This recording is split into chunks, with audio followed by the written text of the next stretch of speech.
Hello everybody and welcome to this unboxing. We're going to be looking at Tobruk, the other two-player starter set for Flames of War Mid-War. This is one of two, so Tobruk and Kasserine are both two-player starter sets for Flames of War. Ideal for new players and existing players as well. You get plenty in this box, so everything you could want from British and Italian. Now, Italian's interesting to me, so without further ado, let's head over and open the box. So here we have our Tobruk two-player starter set, our British versus Italians. I'm going to say, just looking at this cover, I think the British have the advantage here, to be fair, not gonna lie. But let's have a look in the box and see what we get. So let's move that to the side. Now, as most of these two-player starters happen to have, we have multicolored plastic. So we have this sandy color for the Italians, we have a green for the British, and because the Italians are trying to level themselves off, their 88s are in the German yellow plastic.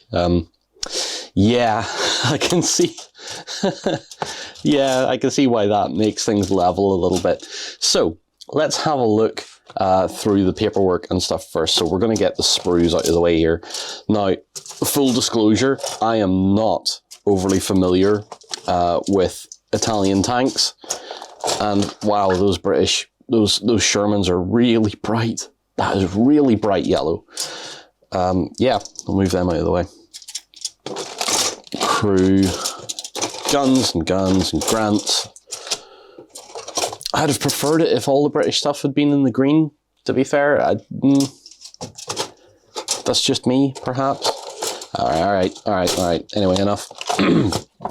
So we get our core rules, our quick start rules, which have everything you need to start playing once you've built all your miniatures in the box. Very handy to keep those around when you get them. We have some crew sprues in there. We have our rulebook. Again, it's an A5 rulebook.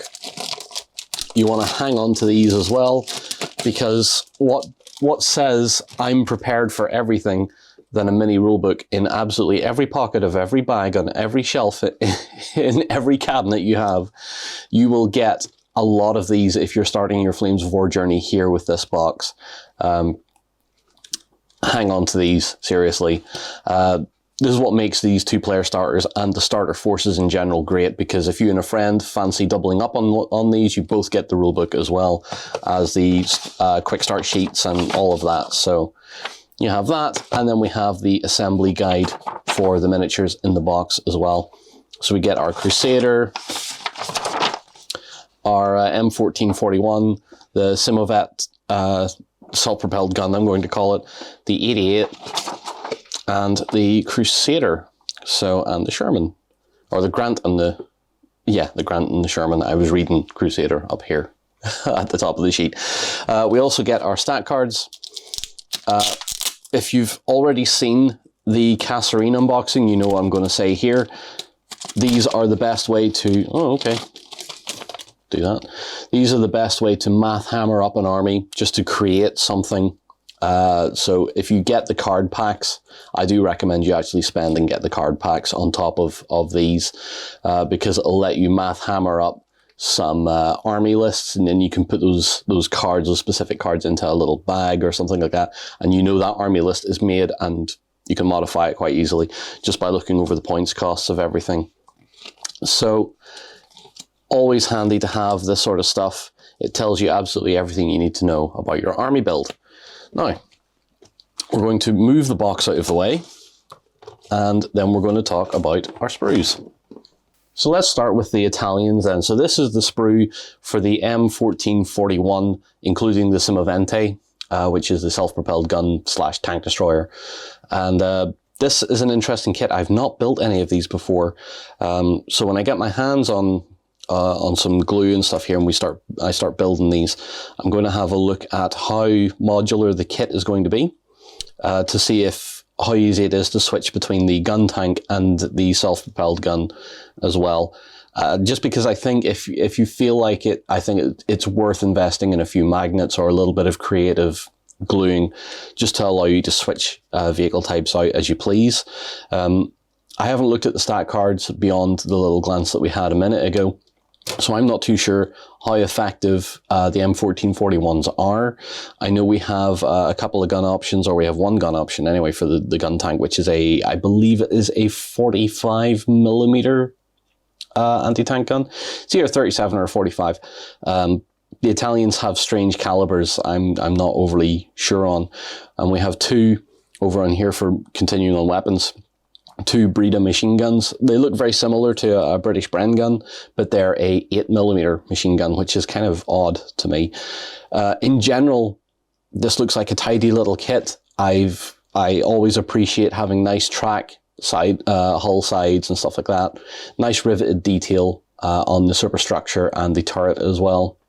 I think these should build up quite nice, but you can tell I'm not overly up on my Italian armor. I'm going to rectify that. The Tank Museum just put out a chat on an M1441. I've watched it once, but I need to watch it again just to let some of that information sink in. Very interesting, very curious tank designs that came out of Italy, and they became somewhat of a joke, and I think that's a little bit unfair, and I would love the screen time to actually discuss that a little bit as well. If you guys are interested, do let me know. I would love to actually dive into this Italian armor meme that's been floating around. So yeah, every Italian tank in the box is based off this one sprue, so we have a good few of those to muck around with and play with. However, the other sprue the Italians get is a German 88. Now, if you're a Flames of War player for a while, you know what 88s can do, particularly mid-war period. This gun is absolutely terrifying. It's very effective at all ranges. If you can get it into cover, make it obscured to any enemy fire coming in, then it's a real pain to dislodge one of these things or take it out. That said, though, it's not impossible. And with mid-war vehicles being a little bit more nippy, I would argue, having a fair few machine guns on them, it's quite a nice counterpoint to have a lot of machine guns firing at artillery crews. Or gun crews, because it's a little bit more effective. So yeah, we can discuss that as well at some point too. You can let me know in the comments what you want me to talk about. It'd be great. So if you have seen this in plastic and built this in plastic, I think this is one of the best artillery kits out there in the Flames of War range. It just models everything perfectly. I have no complaints with that whatsoever. Now, that's the Italians done, because the Italians only have two kit types, apart from the gun crews for the 88s as well, with their rangefinders and stuff in this sort of resin, which, I mean, the detail on the resin is just so tidy. I know I have a feeling they're a little bit overscaled, and that's absolutely fine, because that makes them easier to paint, more interesting to paint. And I think the fidelity they're getting on this infantry is superior to the plastic. Not that the plastic's bad, I just think this is a little bit nicer in a way. Now, on to our British. Well, our British get a Sherman. They get the same Sherman that comes in the Kasserine box. So if you really feel like it, you could buy one of each box, and you'd have a pretty large American/British force if you took some of the British vehicles out of this box. However, you could make a larger British force with what's in here, because everything in the Kasserine box is compatible with the British Army too. So again, early model Sherman. You're not going to get too much mileage out of this kit, because it's quite limited to being an early/mid production vehicle. It has some options to bring it up a little bit with a wider gun mantlet, single piece nose, but in general, you're only going to be looking at like a single piece nose if you're making a Sherman that has a cast hull with a 76mm gun turret on it. Again, not the worst, but all in all, a good kit. I'm not a fan of the colour of the plastic. I think it's a little toyish, but that's not my decision to make. The kit's fine. The next one we have, again, is another familiar kit for American players too. The M3 Lee/Grant. Again, plenty of detail on here. Nice, easy kit to make. Grants and Lees are a little bit limited in what they can be.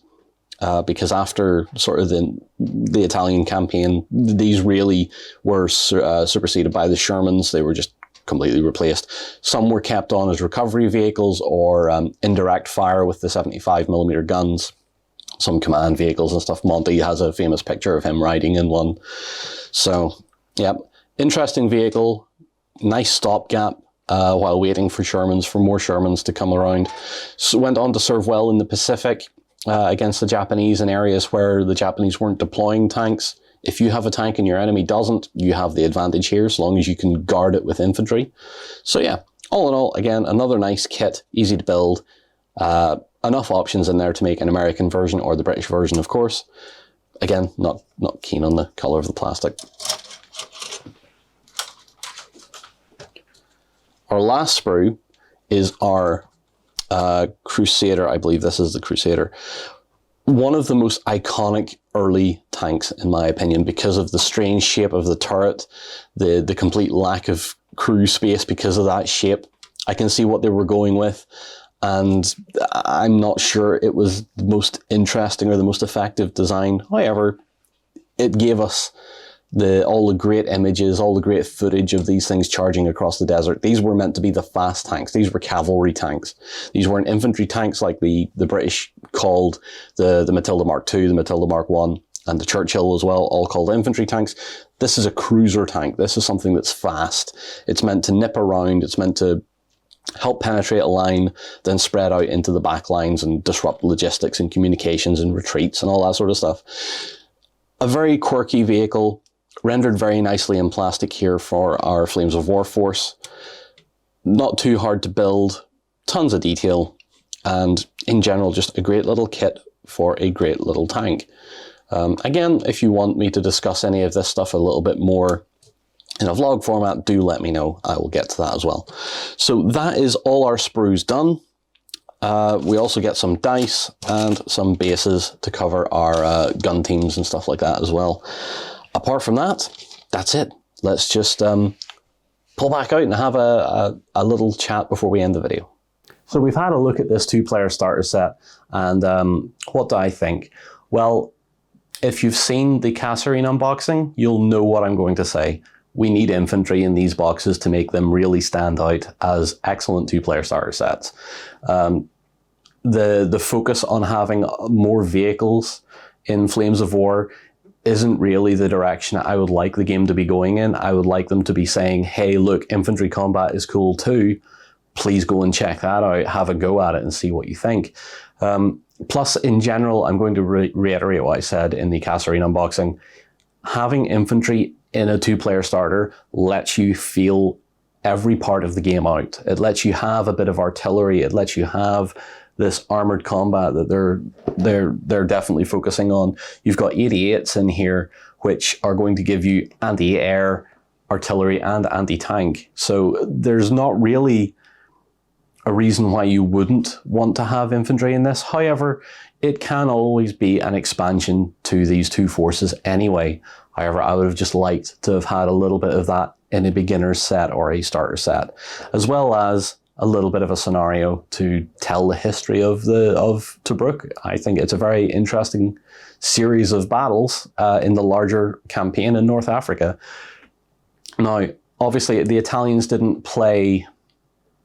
It's unfair to say that.